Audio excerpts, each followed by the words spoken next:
Soy Luis Osvaldo Villaquirán, estudiante de la UNA de la asignatura Proyectos de Investigación, y les hablaré sobre los diferentes diseños experimentales, pre-experimentos, experimentos verdaderos y cuali-experimentos, y además presentaremos un ejemplo de un diseño transaccional descriptivo donde se diseña una investigación que abarque un diseño experimental y uno no experimental.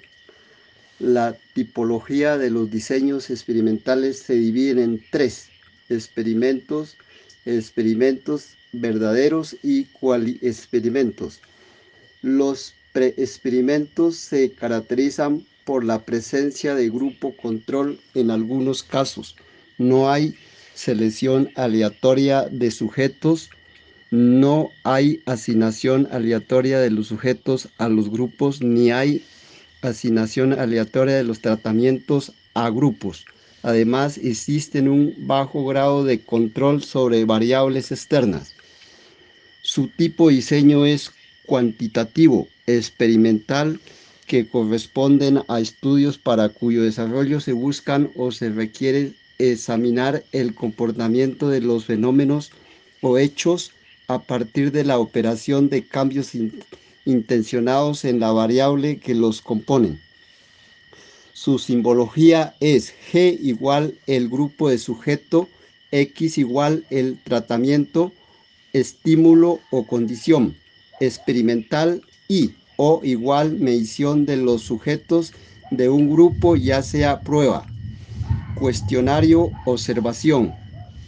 Cuasi experimentos se caracterizan por la presencia de grupos control en algunos casos, si hay selección aleatoria de sujetos, pero de forma restringida. No hay asignación aleatoria de los sujetos a los grupos, si hay asignación aleatoria de tratamientos a grupos. Además, existe un moderado grado de control sobre variables externas.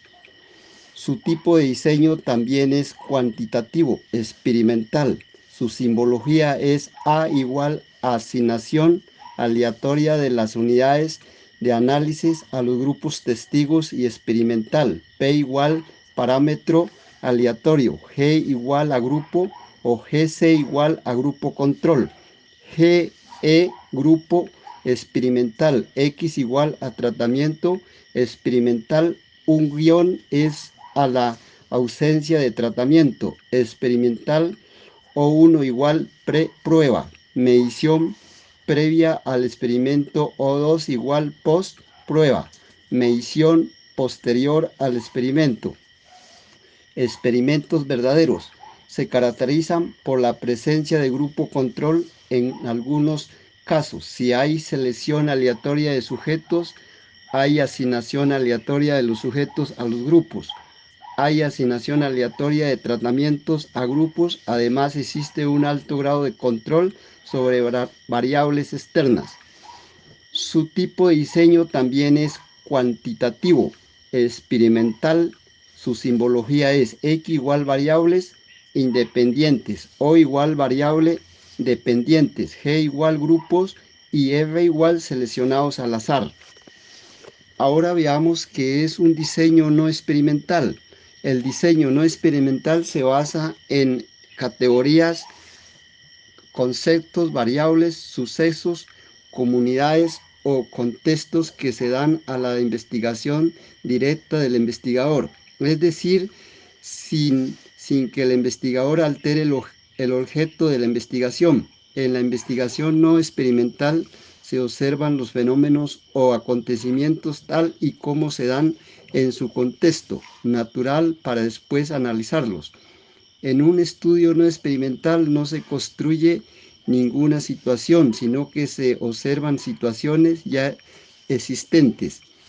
Existen diferentes tipos de diseños en las que se puede basar el investigador. Diseño transaccional: cuando la investigación se centra en analizar cuál es el nivel o estado de una o diversas variables en un momento dado, o bien en cuál es la relación entre el conjunto de variables en un punto en el tiempo que se utiliza el diseño.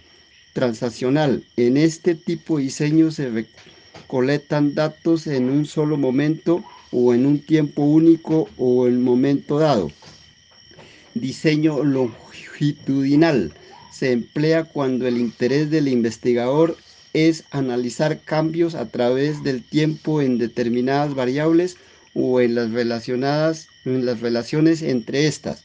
Recolectan datos a través de tiempo en punto o periodos especificados para hacer diferencias respecto al cambio, determinantes y consecuencias.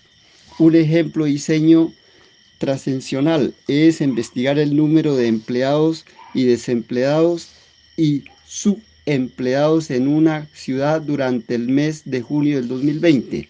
También puede ser determinar el nivel de escolaridad de los trabajadores pertenecientes a un sindicato en el periodo 2 del año 2020. Ahora veamos una investigación que abarque un diseño experimental y uno no experimental. La investigación será sobre el rendimiento en el área de matemáticas. Investigación experimental. Planteamiento del problema. La aplicación de una única metodología de enseñanza causa bajo el rendimiento académico en el área de matemáticas. Hipótesis. La aplicación de una y única metodología de enseñanza causa un bajo rendimiento académico en el área de matemáticas. Experimentación. Se toma un grupo al que se le hizo un estudio de su rendimiento académico. Luego el grupo se divide en dos. Una mitad del grupo continúa con la misma metodología de enseñanza, mientras que la otra mitad se le presentan diversas metodologías de enseñanza. Análisis de resultados. Se analizan las diferencias en el rendimiento académico de ambos grupos. Conclusiones. Se comparan los resultados obtenidos con la hipótesis planteada y se procede a verificar si el rendimiento académico de los estudiantes es mayor, menor o igual al que se tenía inicialmente en cada uno de los grupos. Investigación no experimental. En esta investigación se va a analizar la correlación entre el rendimiento académico de la investigación de la metodología de la enseñanza. En la investigación se determinará cómo son las metodologías aplicadas en varios grupos de una institución, si se aplica una metodología única o se aplican varias, y cómo es su relación con el rendimiento académico de los grupos. Gracias.